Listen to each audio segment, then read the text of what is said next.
times.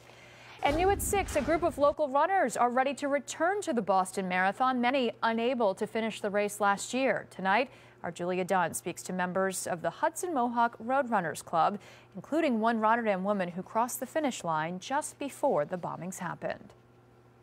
It was, you just didn't believe that it was happening. You know, you're just walking the streets and you're just seeing people running from one direction to the other direction, and I didn't know where I was. Having completed the race, Nancy Brisky was in a restaurant just around the corner from the finish line. Suddenly, what was supposed to be a celebratory reunion turned into a search for her running mate still on the course. It was walking for hours, you know, trying to find her. And it was so surreal. It was, you'd see the, I don't know, National Guard or the Army, I can't remember who it was, just lines of men just walking from curb to curb, just scouring the streets, you know, just walking straight through the course. Luckily, her friend got access to a cell phone, calling to say that she was okay. Locating her, though, was difficult.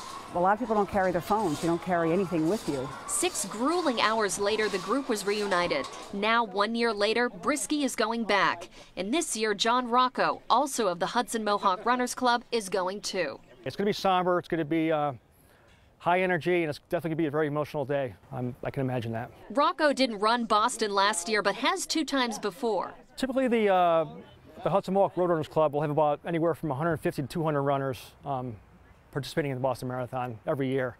We're a big supporter of the race. Both Brisky and Rocco, here on a final training run, say that they're looking forward to going back. They think the focus won't be on sadness, but more on perseverance and celebrating the sport they love. Can't imagine it happening again.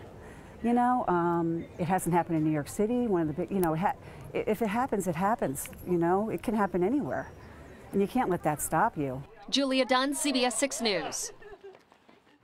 We wish those runners well, and Julia will be at the Boston Marathon on Monday, providing live coverage for us all throughout the day. You can catch her reports live starting at noon.